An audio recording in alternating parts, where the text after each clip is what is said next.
Bueno, bienvenidos a todos, ahí se van sumando.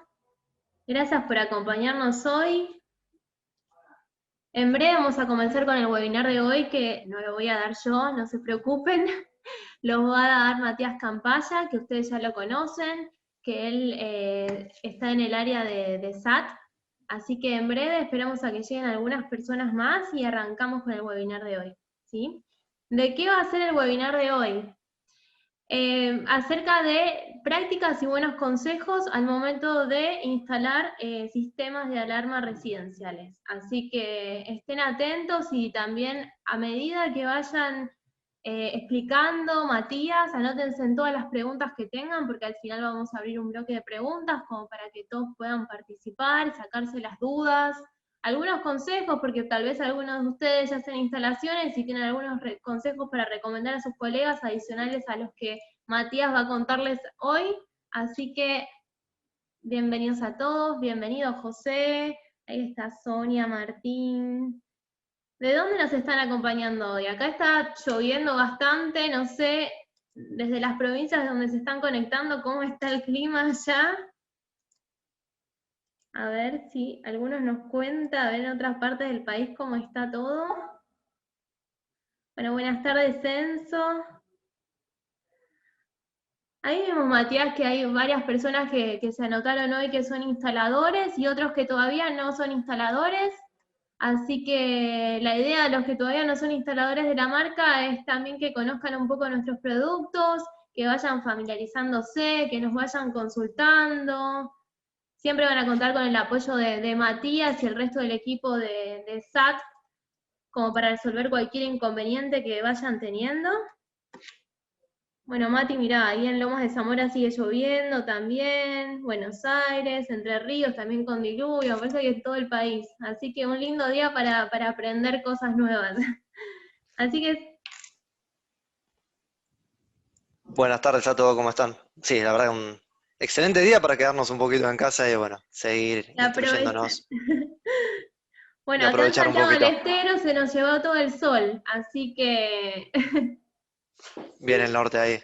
ahí está, muy bien y ahí conectados con nosotros.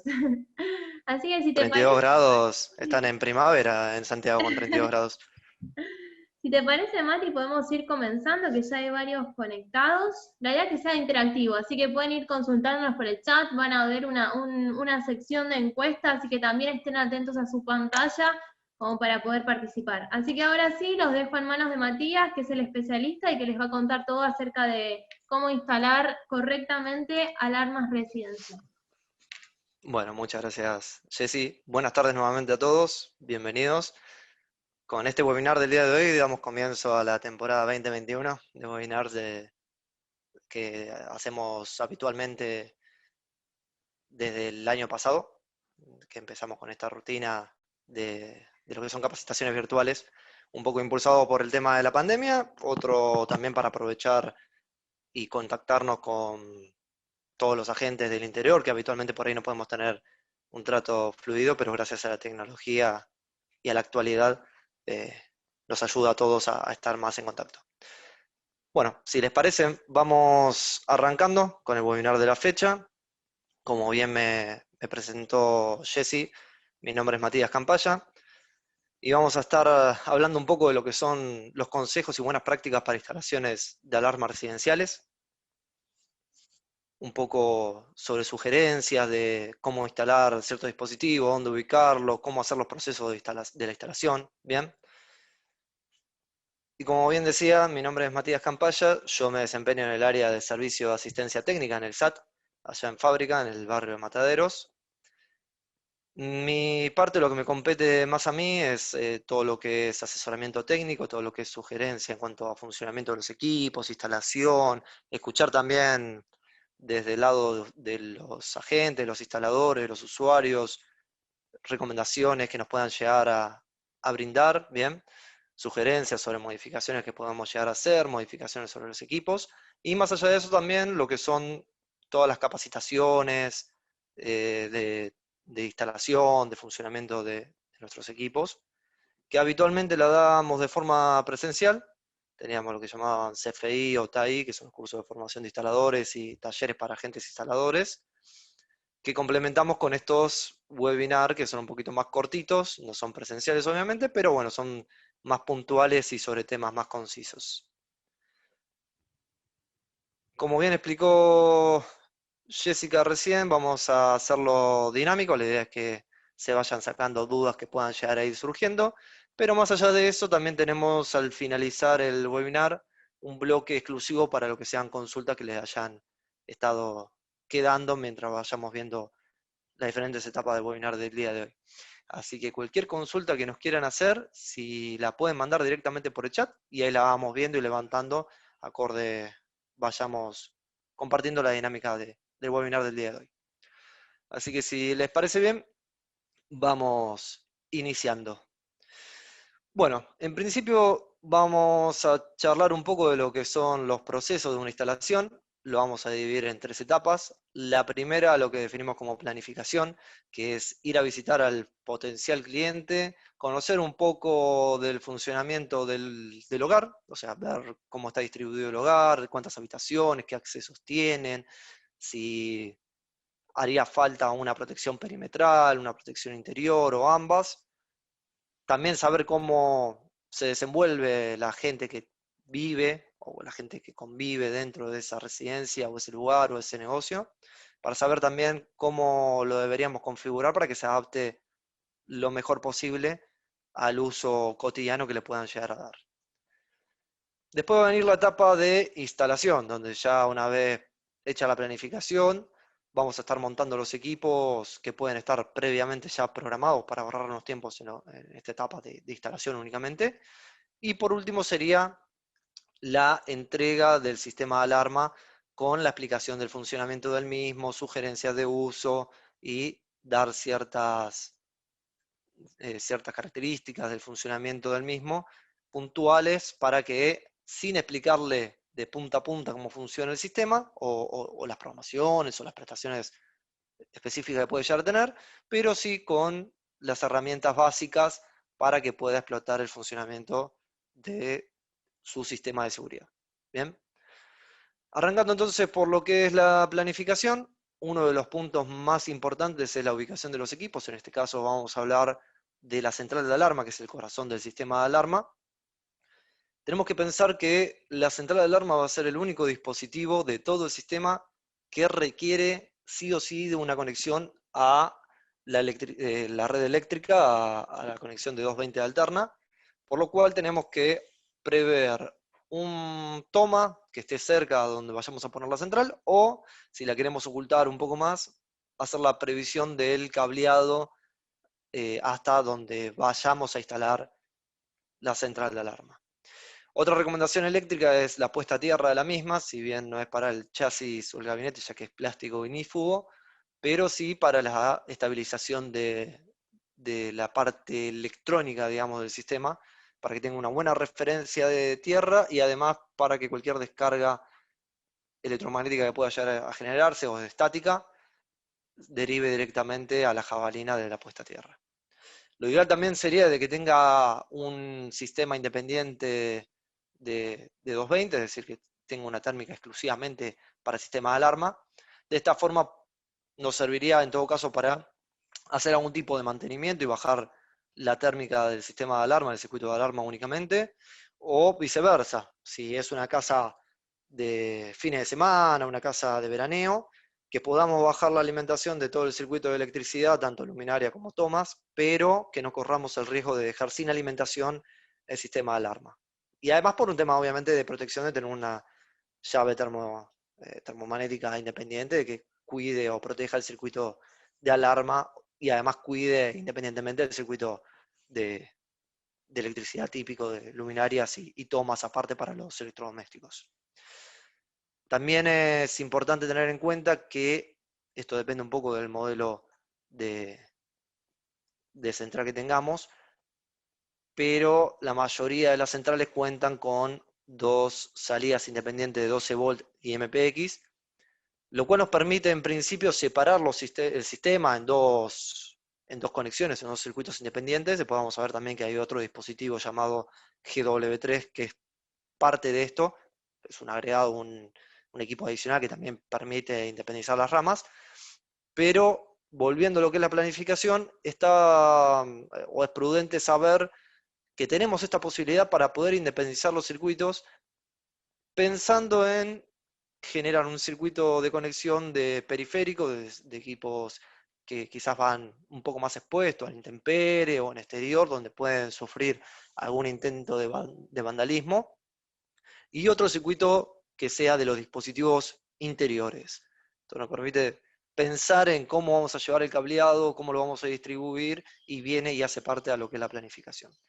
Esas salidas también pueden utilizarse para lo que sean dispositivos de comunicación por un lado, sirenas por el otro. Hay muchas formas de utilizarlo y está bueno emplearlo de la manera más acorde posible para tratar de evitar cualquier tipo de vandalismo sobre una línea que siga operando la línea opuesta, ¿sí? Si tenemos algún intento de sabotaje, algún problema en el cableado, algún problema en el dispositivo, que se autoanule esa salida y la otra siga estando operativa.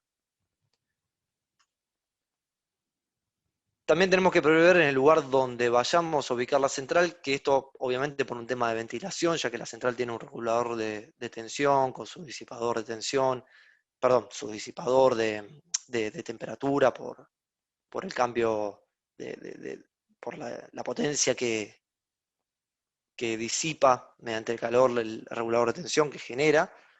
Tenemos que pensar en poner en un lugar donde se encuentre, obviamente escondido o resguardado, que no sea de fácil visualización para cualquier persona, que no sea fácil de encontrar, porque como sabemos, la central es el corazón del sistema, y si llegan hasta la central, pueden llegar a desconectarla, vandalizarla y demás.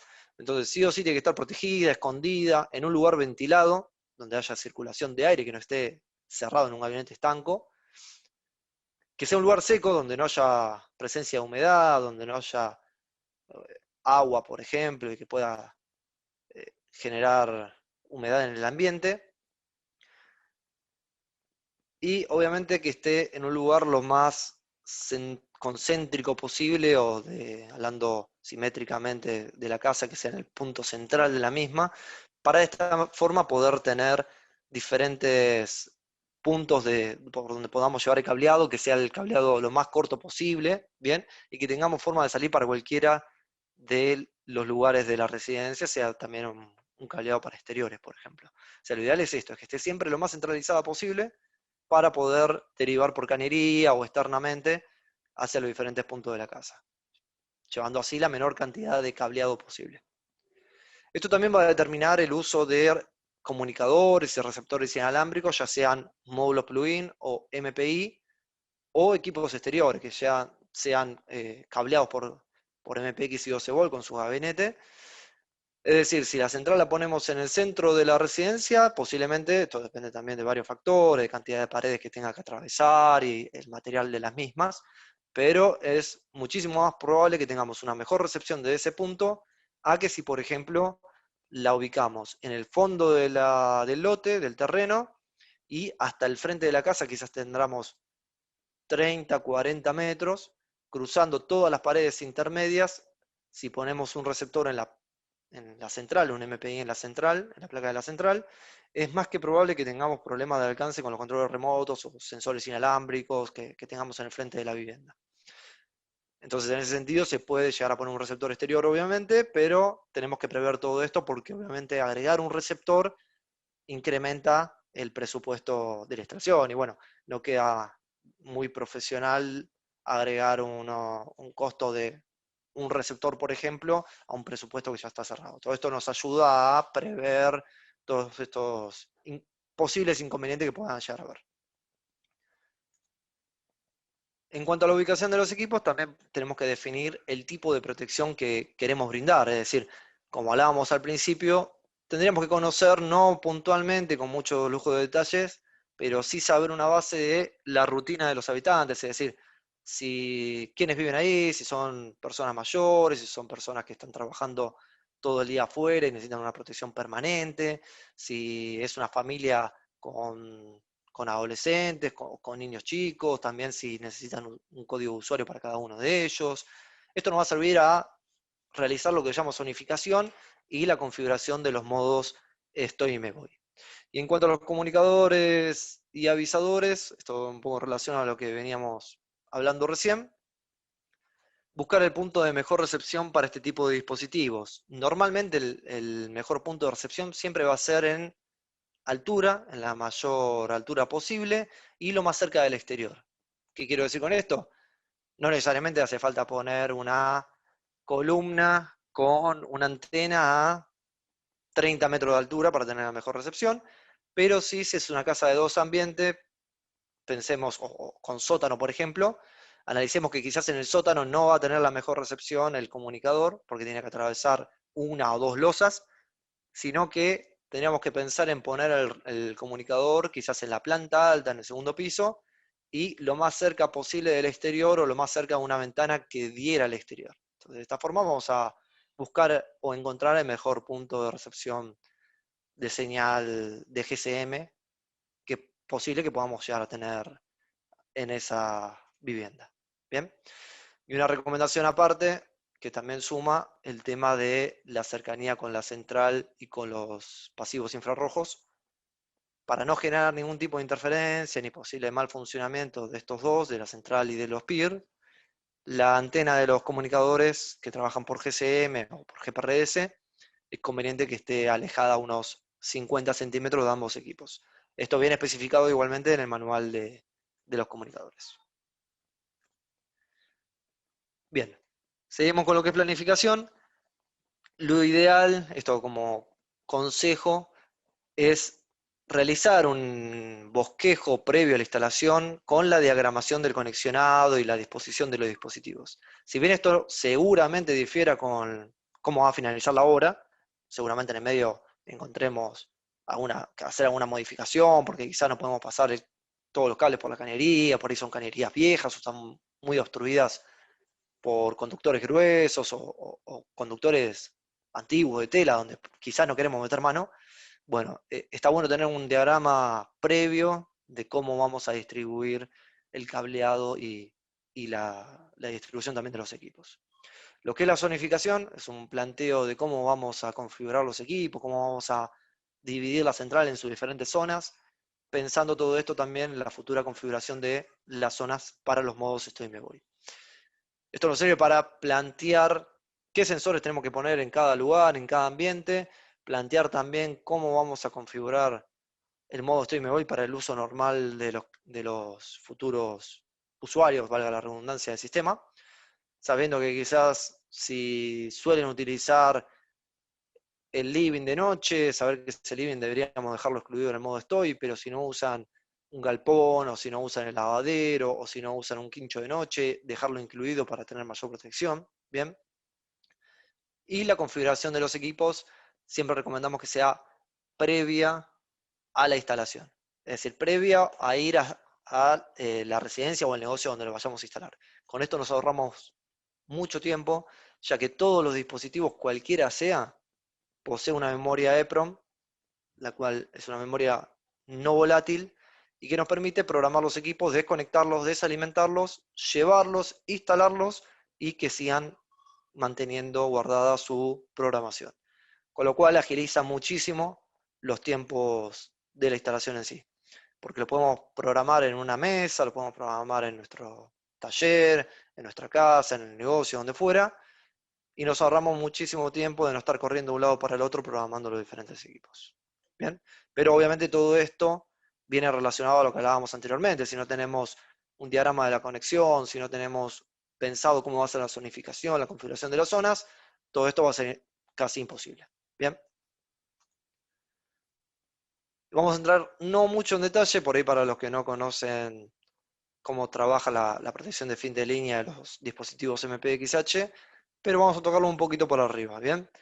Porque esto también hace a la planificación del cableado. La función de fin de línea es una función que presentan todos los sensores MPXH y lo que hacen es proteger el cableado. Es decir, cuando tenemos una conexión de MPX que puede ir tanto en guirnalda o en línea, como es el caso de la topología que tenemos acá arriba, o puede ir conectada también en estrella, como vemos acá abajo, donde salimos con varios brazos, varios ramales para diferentes puntos, y esos ramales también a veces se terminan abriendo de nuevo, generando dos ramales del mismo. Lo que hace el fin de línea es proteger desde ese sensor, que está programado como tal, hasta la central. Es por eso que el fin de línea debemos programar siempre al último sensor de cada rama. De esta forma, el sensor va a transmitir hacia la central un dato, una información de testeo, que si la central la pierde, ya fuera para un intento de vandalismo, que sería lo más lógico, intentando cortar el cableado y así la comunicación de los dispositivos, la central va a perder ese dato y se va a terminar autodisparando por sabotaje. ¿Bien? En el caso de abajo tenemos 4 fines de línea, fin de línea 1, fin de línea 2, 3 y 4, porque terminamos teniendo 4 brazos donde se va abriendo la conexión MPX. Cada uno protege su ramal, su brazo, ¿bien? El caso del 1 va a proteger desde este sensor hasta el nodo, digamos, y la conexión con la central. En el caso del fin de línea 2, lo mismo. Y en el caso del fin de línea 3 y 4, cada uno va a estar protegiendo su brazo, ¿bien? Hasta la central. Y por esto es que es importante prever cómo vamos a hacer la conexión de todos los dispositivos, si vamos a salir con algún brazo o un ramal, si los vamos a conectar todos en serie, porque va a ser también a la función de fin de línea y esta va a ser a las funciones de programación de los dispositivos que hablábamos antes. ¿Bien? Bueno, respondiendo a Sergio, que justo vi tu pregunta, ¿qué pasa si pongo todos como fines de línea? Se recomienda que sea uno por ramal, que sea el último del ramal y que sea uno solo por zona. Es decir, si por algún motivo, que no es lo que recomendamos, se programan dos sensores en la misma zona, recomendamos que uno solo esté programado como fin de línea. ¿Por qué? Porque fin de línea lo va a reportar por zona y si tenés dos sensores programados en la misma zona como fines de línea, si te desconectan uno, el otro va a seguir reportando por esa zona, por lo cual no se va a terminar disparando por sabotaje.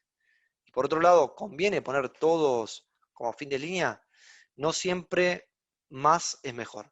¿Por qué? Recordemos que el MPX es un bus de datos que trabaja por un protocolo serie y es información que está enviando todo el tiempo por MPX. El fin de línea es un dato que manda por MPX. Entonces, si tenemos una instalación de, supongamos, 40 dispositivos y programamos todos con fin de línea, van a estar todos transmitiendo por MPX el dato. Se van a ir sumando los tiempos de transmisión y demás, y vas a terminar sobrecargando quizás el MPX.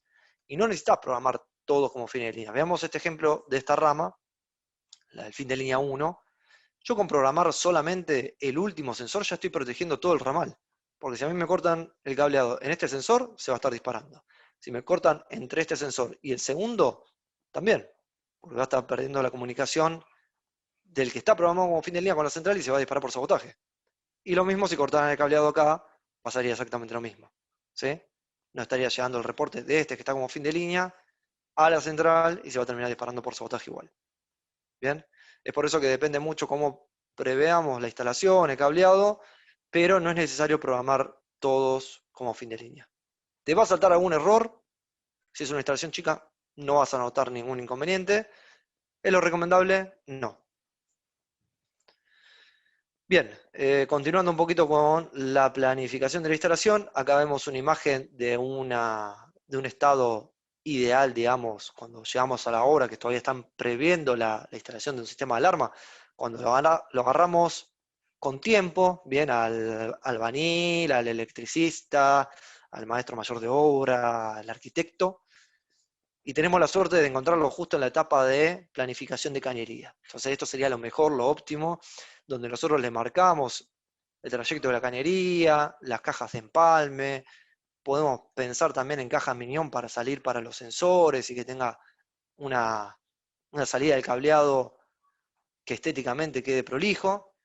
Pero bueno, como les decía, esto es el estado ideal. Acá podemos planificar dónde poner los sensores, que tenga una caja minión justo atrás de cada sensor, justo atrás del teclado, una caja rectangular de llave toma, que los teclados están previstos para esto, la base viene con los agujeros, con las perforaciones justamente para montaje sobre ese tipo de cajas, pero bueno, como les decía, esto pasaría en el 5% de los casos. La mayoría de los casos son instalaciones de casas ya fabricadas, digamos, que ya son casas que son por ahí antiguas o ya tienen su tiempo de fabricación, donde no se previó una cañería especialmente para todo lo que sea datos o telecomunicaciones o sistema de alarma, y donde tenemos que renegar un poco ahí pasando los cables por cañería o dándonos un poquito de maña para tratar encima de que los cables no se vean o al menos se vean lo menos posible, que lo más estético y presentable posible. A la hora de la instalación, algunos consejos, que esto, bueno, por ahí pueden ser evidentes, pero no viene mal recalcarlos. Tenemos que tratar de ser lo más sigilosos posible, es decir, tratar de que nuestra presencia en el lugar sea lo más sigilosa o pase más desapercibida. Tratemos de no generar tanto ruido, no estar a los gritos y demás, tratar de no perturbar al cliente, que esto también hace un poco a la profesionalidad. Bien. También dar preaviso si vamos a estar trabajando con agujereadoras, bien, haciendo agujeros pasantes y demás, o vamos a estar haciendo ruido.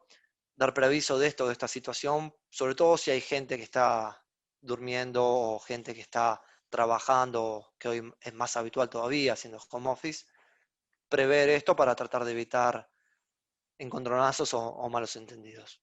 Y también el tema de ser prolijo y detallista va a sumar a nuestro trabajo, si bien obviamente demanda unos segundos, minutos más a la instalación, pero entregar una instalación prolija, donde no dejamos polvillo, donde no dejamos restos de cableado, cinta adhesiva y demás, va a generar que podamos también cobrar más por ese trabajo, porque es un trabajo más detallista, y también que nos recomienden más. ¿Bien? Siempre que sea una instalación prolija, detallista y demás, vamos a poder valorar más aún nuestro trabajo. Y viendo algunos ejemplos de rebusques justamente para tratar de que quede todo más prolijo y se vea menos el cableado, vamos a mostrarles algunos, que quizás algunos ya lo sepa o lo tenga, pero bueno, no viene mal tampoco a los que no lo saben o no lo han visto o no se dan por ahí maña o lo ven y no encuentran la manera por ahí de pasar el cable prolijo. Se pueden hacer este tipo de agujeros de encuentro, ¿sí? En este caso el agujero del magnético MPX, del cableado, lo tenemos justo atrás en la base, por lo cual con la base ya tapamos esa cometida. Y un agujero que en esta segunda imagen lo vamos a ver un poquito más, es un agujero que es perpendicular al primero, donde vamos a llegar con la mecha hasta la caja de llave toma que tenemos acá. ¿Bien? Ahí podemos llevar por cañería interna, llevar el cableado hasta la central, y hasta podemos poner, en este caso es una tecla táctil, pero podríamos poner un teclado mini, por ejemplo, o mismo un teclado cualquiera. Y fíjense qué prolijo que quedó esta instalación. Hasta si queremos ser más detallistas, después esto se puede rellenar, como para ocultarlo un poco con silicona o algún relleno sintético. En este caso, la posibilidad de poner un teclado justo al lado de una caja de térmicas, donde, como vemos en la imagen de la derecha, llegamos con el cableado por adentro de la instalación eléctrica, hacemos un agujero en diagonal, pasante a la base donde va a estar el teclado, y fíjense cómo queda totalmente disimulado el cableado, no se ve ni siquiera un centímetro de cable por fuera de la pared. Bien, son rebusques que están buenos, que suman a la prolijidad y bueno, eh, quedan muy estéticos. En cuanto a las barreras, bueno, estos ejemplos son de barrales, de columnas, donde quedan adentro las barreras, bien, una ventana obviamente para que pueda salir e ingresar el infrarrojo del emisor y que pueda ingresar hacia el receptor. Tiene que tener una ventana para que no rebote el infrarrojo bastante importante, digamos, del tamaño aproximado del módulo del gabinete. Fíjense que esto es una columna que tiene dos barreras, una a 90 grados de la otra, formando un perímetro. Y en el ejemplo de la derecha es un sensor de movimiento, un MD96, donde la cometida del cable aprovechamos el cielo raso en el techo flotante, el entretecho, para pasar el cableado por ahí arriba y hacer solamente la bajada, que hasta si queremos lo podemos hacer con un cable un poco de una vaina más clara, una vaina beige, y que haría incluso más desapercibida. Bien, Otro ejemplo más, el de la izquierda es una conexión de una Magic al lado de un teclado, que esto hasta si queremos lo podemos hacer aún más prolijo, más pegado, se ve apenas, eso ya es entrar muy fino, pero bueno, apenas se ve un poquito de la vaina del cable que interconecta los dos equipos. Y el ejemplo de la derecha sería el no ejemplo, digamos, el no ejemplo a seguir. Bien, trajimos todos ejemplos lindos de cómo quedaba, pero este sería el que no deberíamos hacer, o que al menos deberíamos mejorarlo. Fíjense cómo quedó el cableado colgante prácticamente entre el teclado, la llave de luz y el magnético, que aparte hasta podrían haber puesto el teclado entre la llave de luz y el magnético y hubiese quedado mucho mejor porque ya toda esta parte lo hubiese tapado el teclado y hubiese quedado mucho más estética la instalación. Bien, pero bueno, o sea, fue todo al revés. El teclado para la izquierda, todo un cable de 20 centímetros hasta el magnético. Este es claramente el no ejemplo. Bien, así como mostramos lo bueno, también hay que mostrar la parte mala o a mejorar por lo menos. Durante la instalación también agregar estas consideraciones que lo ponemos porque si bien creemos que es algo obvio o mínimo que tenemos que hacer, o cualquier instalador debería hacer, nos pasa frecuentemente que no lo vemos reflejado en las instalaciones. Es decir, vendemos seguridad o brindamos seguridad, mejor dicho, y mínimamente lo que se debería hacer cuando uno brinda seguridad es cambiar los parámetros básicos de esos sistemas.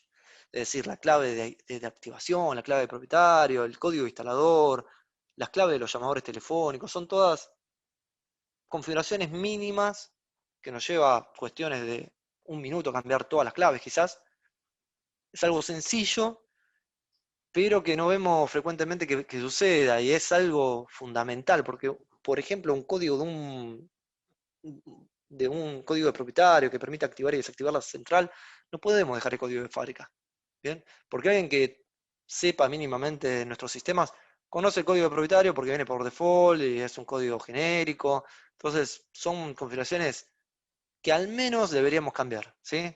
Todo esto, código propietario, instalador, las claves de los llamadores telefónicos, las claves de los COM20, los avisadores telefónicos, son configuraciones básicas. Así que recalcamos esto y también lo que sugerimos es que al momento de generar códigos de propietarios o códigos de usuarios, que son códigos propios de cada cliente o cada usuario del equipo, que no nos veamos involucrados en esa configuración. Es decir, nosotros como instaladores tenemos el código de instalador y convendría abrir la programación de los códigos de usuario y de propietario, pero que sea el usuario que vaya a usar ese código, o al menos el encargado, o el dueño del local, o quien fuera el responsable, ingrese los códigos nuevos. ¿Sí? Que nosotros no estemos involucrados en esos códigos para tratar de no estar enganchado con algún tipo de suspicacia que pudiera llegar a darse al lugar de que nosotros tengamos el poder de poder desactivar la central, sino que nosotros tenemos solamente el código instalador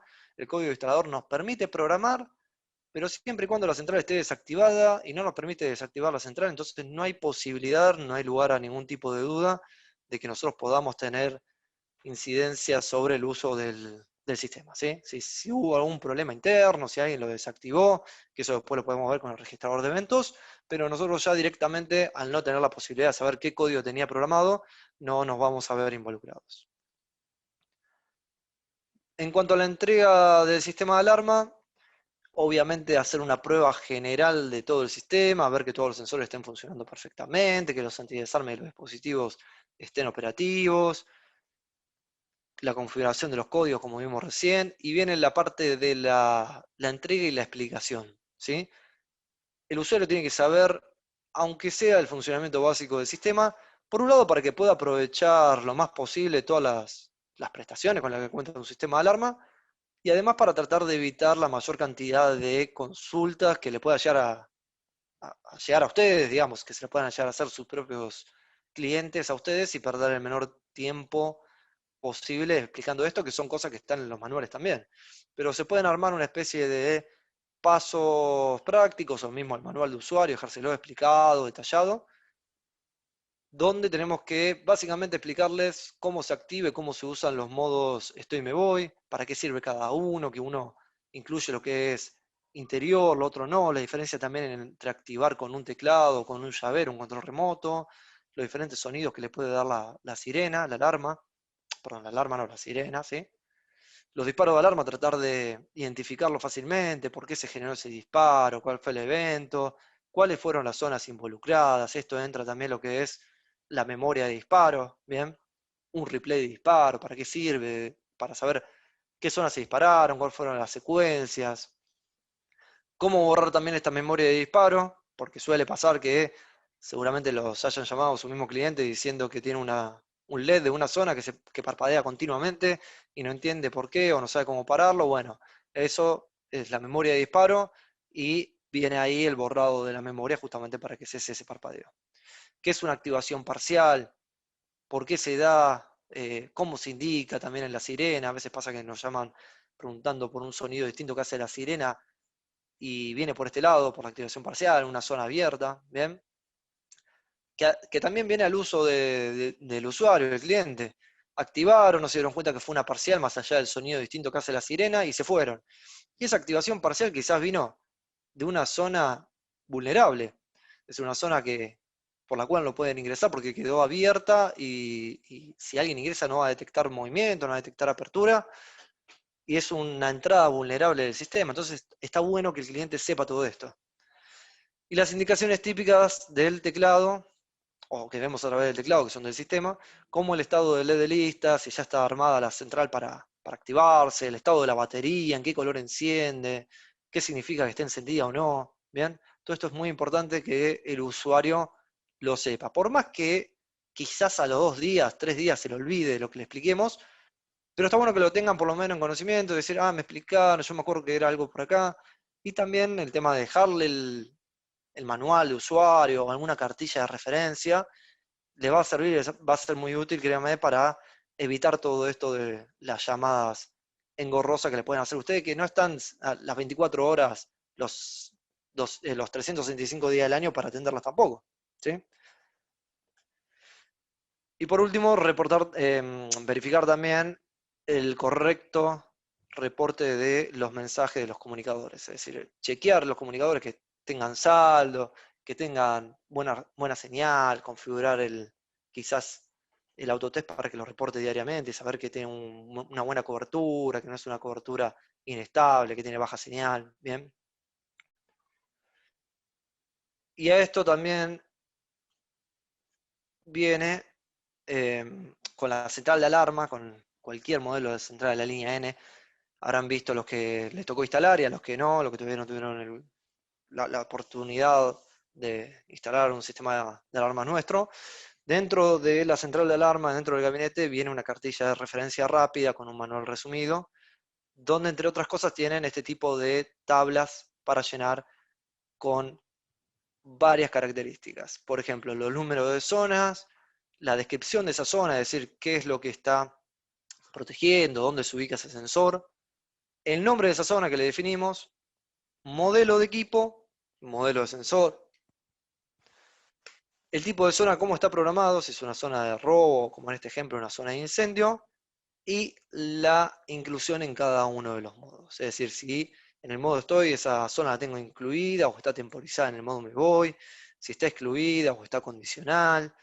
Si es una zona de incendio, va a estar permanentemente incluida, por lo cual no lo podemos modificar. Y también algunos parámetros u observaciones que podemos agregar, si ese dispositivo está programado como fin de línea o si tiene alguna característica en particular que la hayamos programado, lo podemos agregar en observaciones. Esto es importantísimo. Van a consumir algunos minutos de su instalación y demás, pero le va a salvar las papas en el momento que tengan que hacer alguna modificación o alguna reinstalación. Es importantísimo tener esta cartilla cargada con los datos actualizados. Así como también la cartilla de usuarios. ¿Bien? Quizás en una casa no sea demasiado, no sé si útil, pero sí utilizada. Pero para una empresa, un negocio y demás, tener usuarios y tenerlos bien identificados, saber a quién corresponde cada uno de los usuarios, qué código tiene programado y demás, y además las restricciones de los mismos, es importantísimo para después no estar programando todo, reconfigurando todo, porque no sabemos en qué usuario está o a quién le dimos tal usuario. Esto es sumamente importante. Ahora, esto sí, convendría obviamente que no lo tengan ustedes, sino que le quede al usuario, que lo guarde con los papeles de la central y del sistema de alarma que adquirió. Pero bueno, para tratar de evitar cualquier tipo de inconveniente, estos datos que son un poco más sensibles, estaría bueno que se los quede el propietario del lugar. Y en definitiva, cerrando un poco lo que venimos hablando, que empezamos con una especie de boceto, con dónde vamos a instalar cada uno de los dispositivos y por dónde vamos a pasar el cableado. Ya esto es algo bastante profesional, pero si se da maña, no sé si en AutoCAD o algún programa de diseño, pero al menos algo a mano alzada con la diagramación de la casa, ¿sí? No entrar en demasiados detalles, pero sí saber si tenemos dos ambientes o tenemos dos dormitorios, un garage, saber dónde ubicamos cada uno de los dispositivos, qué modelo es y demás, va a ser sumamente importante para el día de mañana, sobre todo si tienen que hacer una ampliación del sistema, si tienen que cambiar algún equipo, van a ver que con esto van a perder mucho menos tiempo, ¿sí? Es una sugerencia más de las que le estamos acercando. Ya le digo, posiblemente le demande más tiempo a la hora de instalación, pero van a ver que van a estar renegando mucho menos a la hora de hacer un service, ampliación, modificación.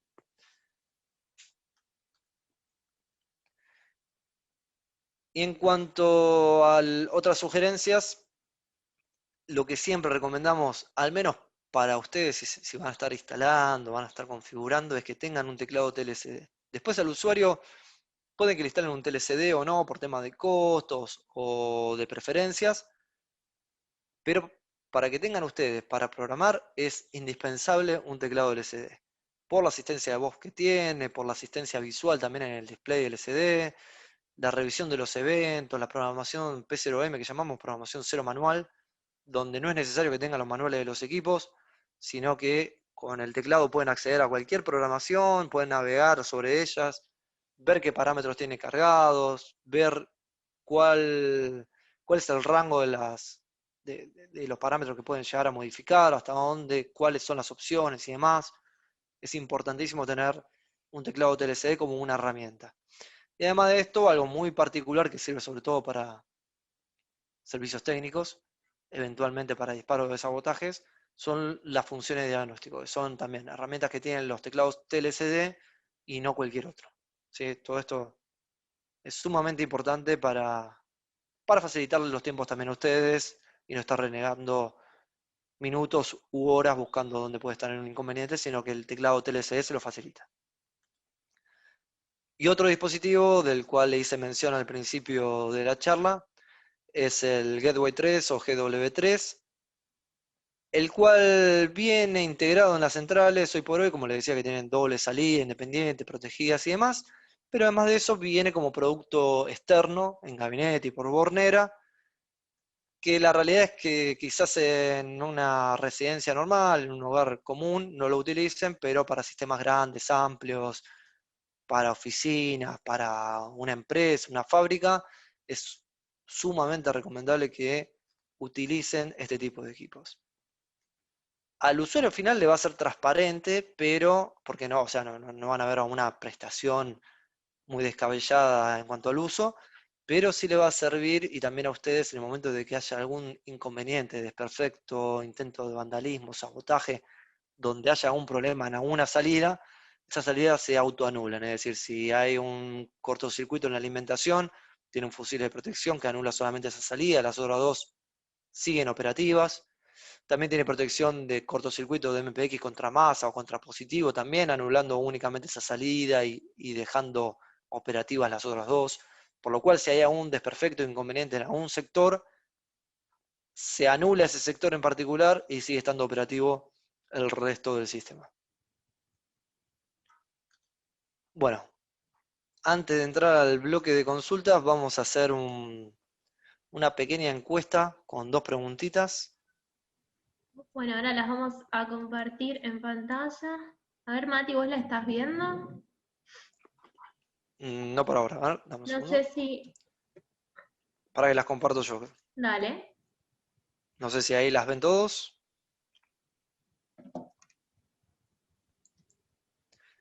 Bien.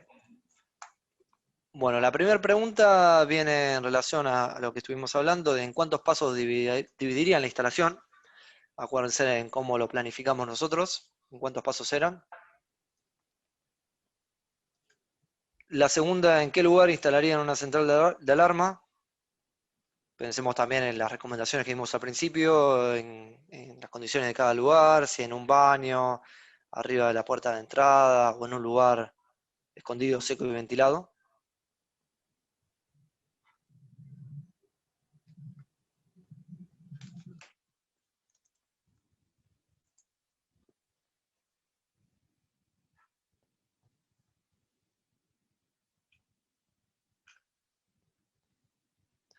A ver, vamos a reenviarla.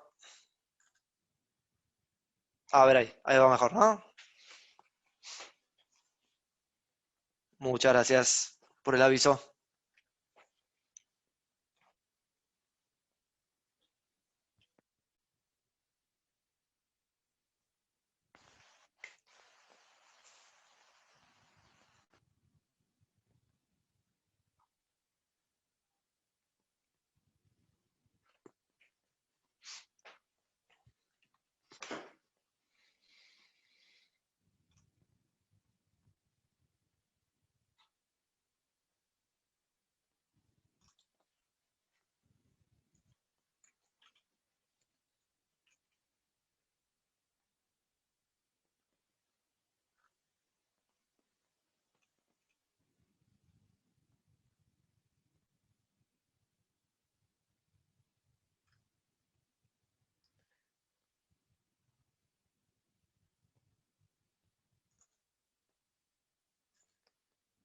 Bueno, excelente. Buen promedio. El de abajo era, la segunda pregunta era fundamental y acertaron todos.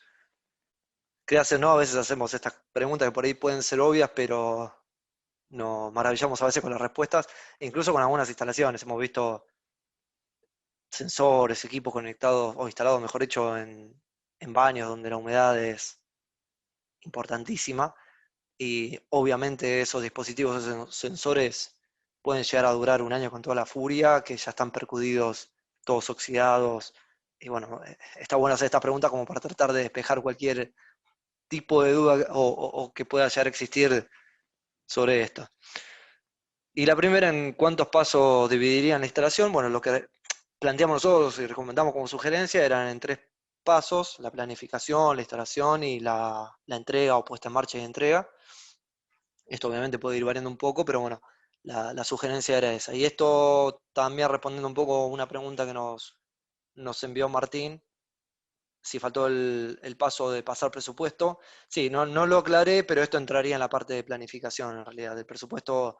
Una vez que se analizó el lugar, se planificó qué tipo de protección vamos a tener, cableado y demás, ahí se pasa el presupuesto, que generalmente suele suceder de que varía un poco a la hora de instalar, ¿no? Que quizás nos extendimos un poco en el cableado, lo que fuera, tuvimos que agregar algún dispositivo más, pero la idea del presupuesto es que esté bastante cercano, tratemos de pasar un número que sea bastante acorde a lo que va a ser el final de la instalación. ¿Bien? Pero sí, lo incluiríamos ahí, no lo especifiqué, pero entraría en la parte de planificación. El presupuesto de la instalación, bueno, perdón, vamos a pasar directamente ahí a las consultas, así habilitamos el bloque de preguntas formalmente. El presupuesto de instalación lo dan de acuerdo al costo de la alarma.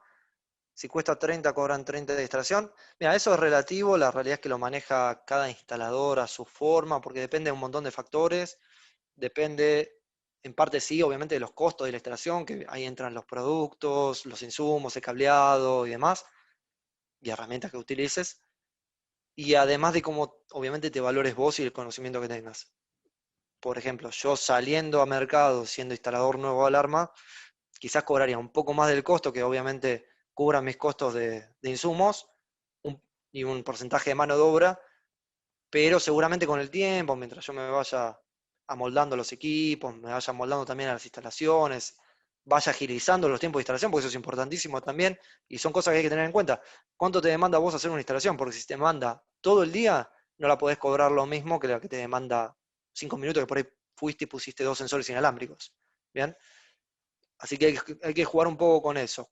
¿Cuánto es lo que tenés que cobrar? Yo sinceramente cuando me preguntan esto no puedo asegurarles un precio porque depende de un montón de factores y de cómo se valoren ustedes como instalador, porque quizás no instalaron nunca un sistema de alarma, pero son electricistas. Entonces pasar cables no le voy a explicar yo cómo pasar un cable a un electricista, eso seguro. Así que depende mucho cómo te valores vos como técnico. Obviamente, mientras más prolijo seas, mientras más rápido instales, que más rápido no significa que sea mejor, sino más rápido porque sos más ducho y sabés por dónde podés pasar a un cable o no, por dónde le puedes pegar a un caño de agua o no, que eso también hay que tenerlo en cuenta. Saber por dónde normalmente deberían ir los caños de gas y de agua, aunque después hagamos un agujero a 2 metros de altura y le peguemos a un caño de gas, que no está previsto en ninguna en ningún diagrama o ningún plano de ningún arquitecto pasar un caño de 2 metros de altura de gas, pero bueno, sabemos que es algo con lo que podemos llegar a encontrarnos, pero bueno, todo eso depende de los costos, o mejor dicho, de cuánto les pueda llegar a cobrar vos una instalación.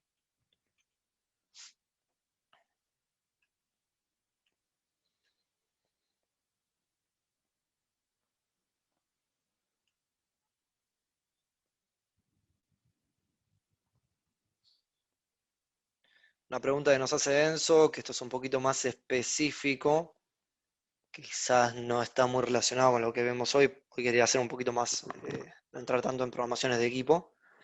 Eh, no, no podés lo del anunciador porque vos habilitás la sirena o el teclado para que haga los anuncios y esos anuncios pueden venir de cualquier dispositivo, o mejor dicho, cualquier sensor que esté habilitado como anunciador.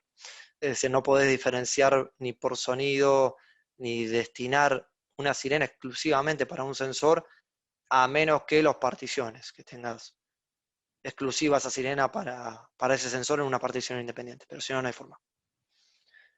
Tal cual, Germán. ¿Quién no ha pinchado un caño de agua o de gas? Tal cual. Desgraciadamente pasa. Por eso también, más allá de ser electricistas o ser instaladores, técnicos instaladores de alarma, a veces hay que tener maña o insumos o herramientas o la tarjeta de contacto de algún plomero o gasista. Siempre hay que tener un gasista o un plomero amigo, ¿eh? Son como los médicos.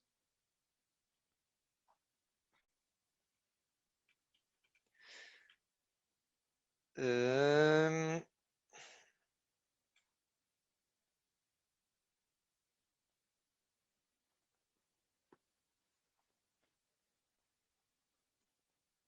Bueno, una pregunta de Nicolás, que está muy buena y hace a la charla de hoy, el tema de pasar los cables de alarma compartiendo cañería con cables de media tensión o baja tensión. Bueno, obviamente que lo ideal no es, o sea, pasarlo por donde tenemos cableado de alterna de 220 no sería lo ideal, no va a generarte interferencia, a menos que esté pinchada la vaina y demás. Normalmente no sucede porque te digo que en la mayoría de los casos, si bien no es lo que recomendamos, pasa de pasar los cableados de alarma y también de otros servicios por cañería de 220 porque no hay manera, por fuera no se puede y son instalaciones por ahí viejas. No es lo recomendable, se puede instalar, pero no es lo que sugerimos. Te puede llegar a generar algún tipo de inconveniente, normalmente no ha pasado nada. Sí, obviamente si compartís cableado con algún motor eléctrico, un motor de portón, de cortina, una bomba eléctrica, y bueno, ahí no te lo recomendaría porque sí, ahí puede meter mucho ruido. Y bueno, inducirte interferencias sobre el cable MPX. Y además también las condiciones, ¿no? Si está expuesto el cable, puede llegar a generar un corto entre 220 y 12 volt, que va a ser perjudicial para todo el circuito de 12 volt de la alarma.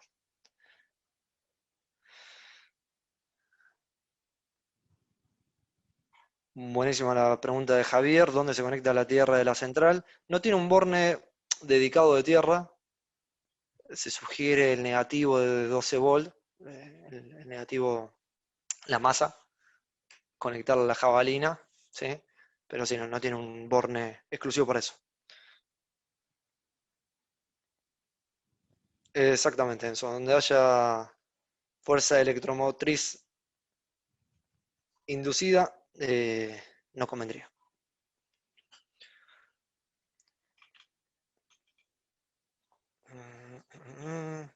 Bueno, y por último, así vamos cerrando un poquito. Cristóbal José Sarmiento, sensores cableado versus inalámbrico, eso es puramente eh, prestación, digamos. Donde no podés pasar un cableado, terminás en un inalámbrico. Yo, siendo sincero, siempre prefiero y recomiendo que sea, que sea cableado, perdón, mientras que se pueda. Un tema de prestación, de mantenimiento, de prestaciones, mejor dicho, de protecciones también, si pones un MPX tenés el fin de línea. El inalámbrico es práctico a la hora de instalar porque obviamente tardas mucho menos, pero tenés que prever el tema de las pilas, cambiar pilas acorde al consumo de cada sensor. Y eso quizás para el usuario la primera vez no tiene problema, pero después cuando vayas a cambiar la pila de 10 sensores inalámbricos, donde cada una de las pilas puede llegar a valer 100 pesos, son 1000 pesos de únicamente pila. ¿Bien? Así que eso también hay que preverlo. Después, cómo lo encaras contra el cliente. Si el cliente se lo explicaba de antemano, que todo bien con esto, no se ven cables, pero tiene un mantenimiento que es de tanto ahora, eh, se puede, si lo explicas eso de movida, no habría ningún problema.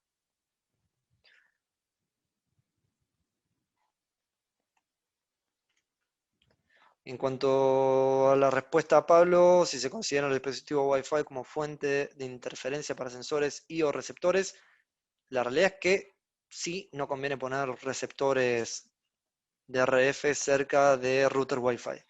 La realidad es que trabajan en frecuencias distintas, pero bueno, depende mucho de la marca, te puede meter interferencias sobre alguna de las frecuencias armónicas de ese router Wi-Fi y puede generarte, o sea, es evidente porque perdés alcance. Tratás de activar con un control remoto y ves que no podés, que tenés que acercarte mucho. Cuando desconectás al router, ves que ahí mejora el alcance del receptor.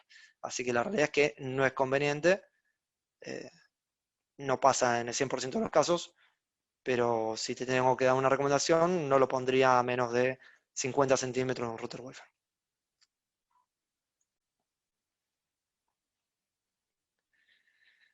Bueno,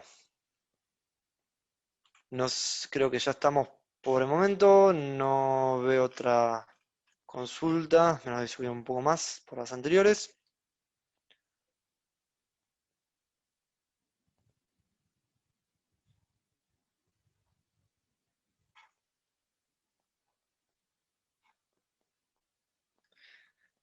Sí, en cuanto a los sensores exteriores, se solicitan bastante, porque la primera prevención que tenés, la idea es tratar de detectar al intruso lo más rápido posible, antes de que ingrese a la residencia. Y en cuanto a lo de la sensibilidad de los MX, bueno, esto varía de un montón de factores. La sensibilidad te regula el alcance y la ganancia del sensor, por lo cual depende de dónde lo tengas instalado, vas a tener que ajustarle la ganancia. No es que hay un parámetro que yo te pueda recomendar de niveles. De fábrica vienen en 5, que es el nivel más sensible. Después depende de dónde lo instales y depende del tipo de animal, vas a ir jugando un poco con la ganancia. Es decir, si lo tenés apuntando hacia una reja y después de esa reja viene la vereda, lo ideal sería tenerlo apuntando hacia adentro, o sea, invertido, desde la vereda hacia adentro, pero si no tenés otra forma, y la vereda la tenés a 10 metros donde tenés el sensor, y ahí tenés que jugar con la ganancia, bajarla mínimo 3 puntos, ¿sí? A nivel 3 de ganancia. Pero bueno, esto, como les digo, depende mucho del lugar donde lo instalen. No es que hay un punto ideal, sino que es un poco de prueba. Bueno, gente, muchísimas gracias a todos por haber estado. Antes de irnos, les voy a pasar los datos de contacto para el que no lo tiene o los que no lo tienen. El número de línea fija de fábrica, que es más 54, perdón, el de abajo, 011 41 14 99 00. El de arriba es el WhatsApp de técnica para consultas de alarmas residenciales y por el momento de cámaras también. Para los que no lo tienen, tomen nota. El de abajo es el mail del sector, sí, el servicio de asistencia técnica, sat@x-del medio28.com. Cualquier duda, sugerencia, consulta, saben que nos pueden contactar por cualquiera de estas 3 vías.